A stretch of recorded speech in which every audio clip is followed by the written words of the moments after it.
What's going on, everybody? Please don't forget to smash that like button and that subscribe button so you can get my content. Um, Today, we're talking about a big one, marriage. We're talking about the outlook on marriage nowadays. Had a conversation, I interjected myself in the conversation on Facebook earlier on. And we were having a conversation because the question was, um, if marriage is the goal, why do so many married people cheat nowadays? Why are married people mostly the people that's out here cheating nowadays? Now,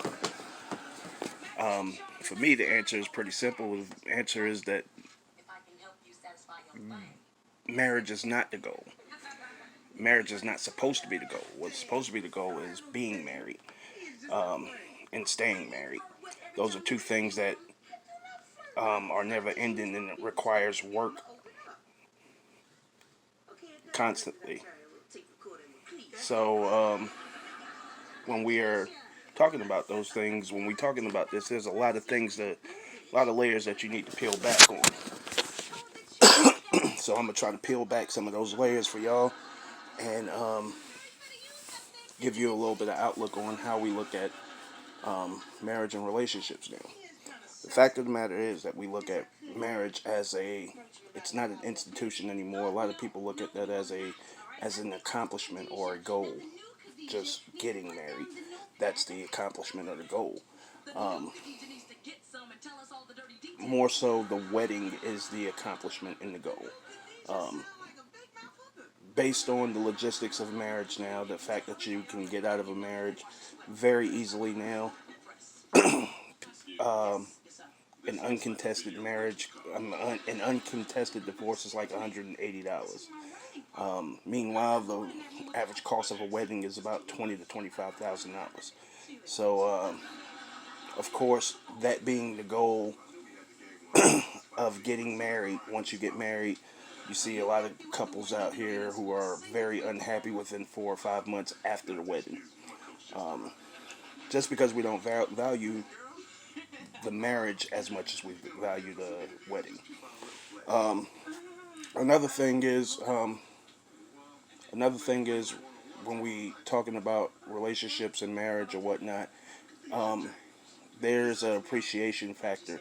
Now, this right here within itself is going to have a bunch of layers to peel back. Um, for instance, you know what I'm saying?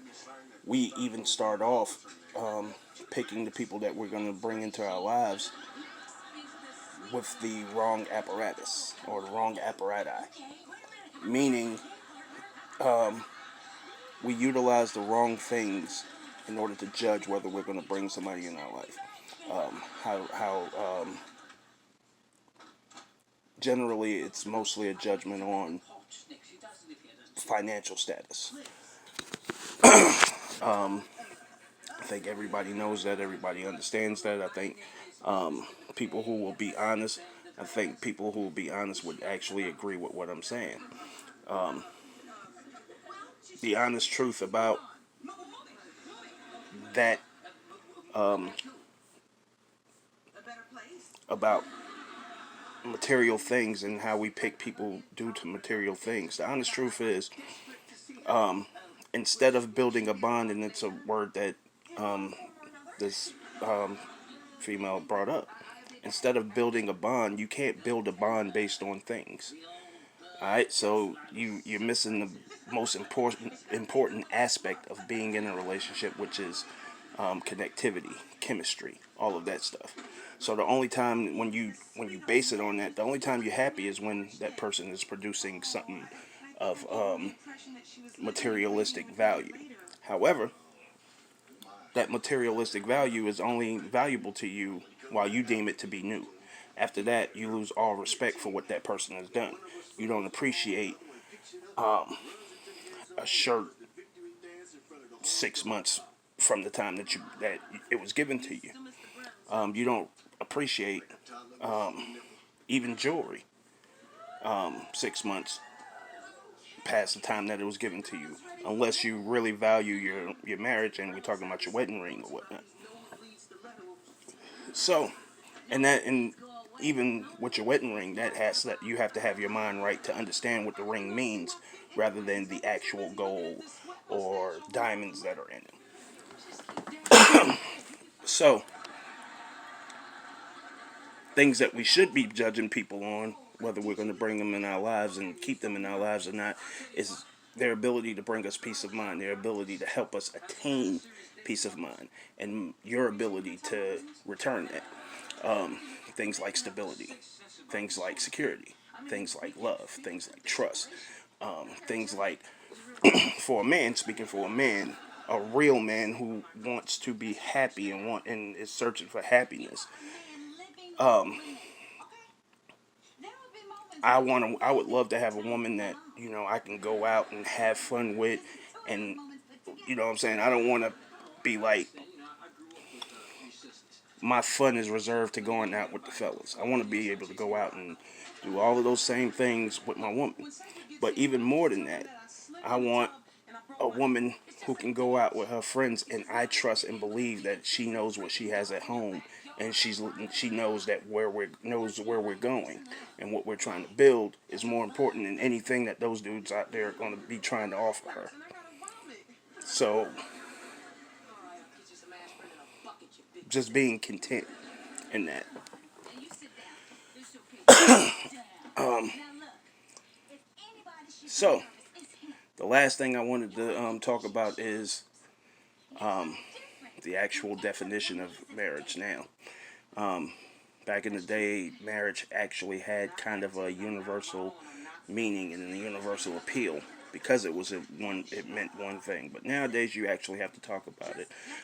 It's something that's missing, that we don't do even for relationships. You know what I'm saying? It's something we usually dive head first into relationships nowadays, and not even talk about what we expect out of a person. So nowadays, even if you've accepted a person's um, proposal, nowadays you really should actually take time after that to sit down with that person and figure out what that person thinks a marriage should be, as well as share what you think what you think marriage should be.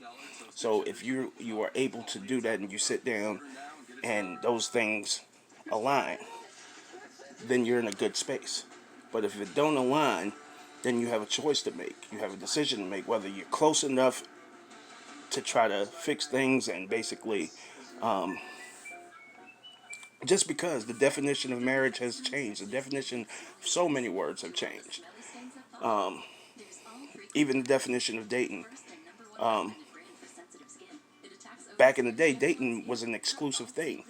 Like, if I'm dating you, I don't expect you to be talking to anybody else. Or it's still it's me and you, but we're not exactly in a relationship, but we're building up to that.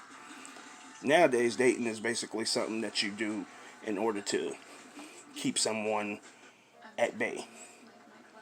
But if you do something on the outside, that's really an excuse. Well, we're just dating, we're not together. So it's just really an excuse to be able to do whatever you want to do. Um,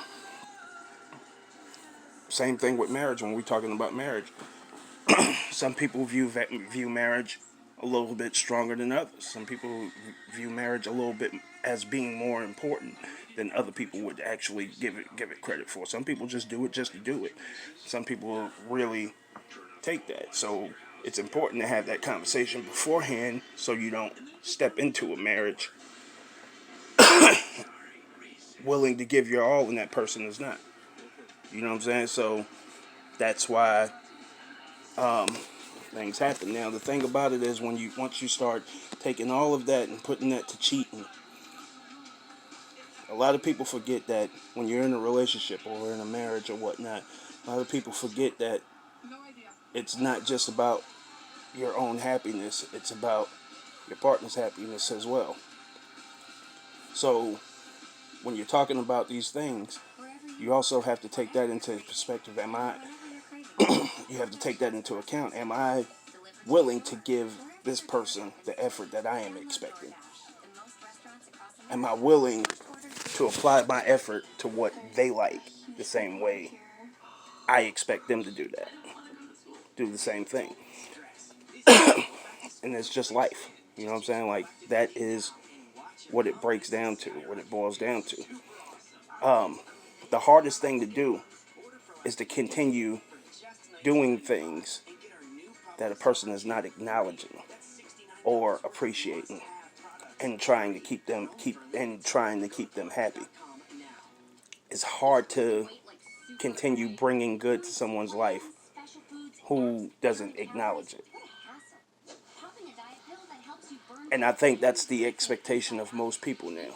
Remember, nowadays, cheating is a way of life. Like, how popular is it for someone to be a side chick? It's an accepted thing now in society. These are sociological things. You know what I'm saying? And your best bet is to be enjoyable to your partner. What I mean by that is, be someone he can laugh with, be someone he can joke with, be someone he can have fun with, be someone he can have a conversation with, be someone that he loves coming home to. Not coming home to an argument or nagging or fussing and fighting, but being someone that he loves to come home to. And that doesn't mean we have to go out all the time, but I want to enjoy you at home. I want to be able to laugh and have a good time, talk about our days, talk about the good days, the bad days. Be able to enjoy each other, lay on the couch, cuddle.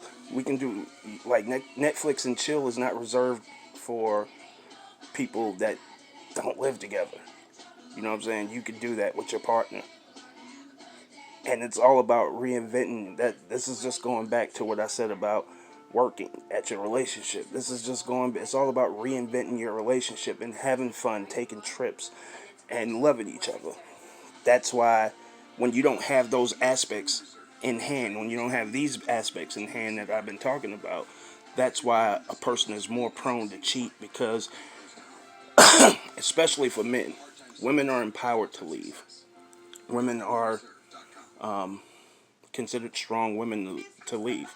But if a man leaves a situation, a man is considered a coward running away from. But that's sociologically the way people look at it. A man leaving a situation is more of a coward for leaving the situation. A man is expected to take everything that a woman can give, whether he's happy or not. So there's big differences. So that's a big part of why men cheat, because of the expectations and how we are looked at as a broad. That we have to stay in the situation, but even if we're not happy. But that's it. That's all I got. I hope y'all liked the video. I hope I shedded some light on this. And I'm out. Show off.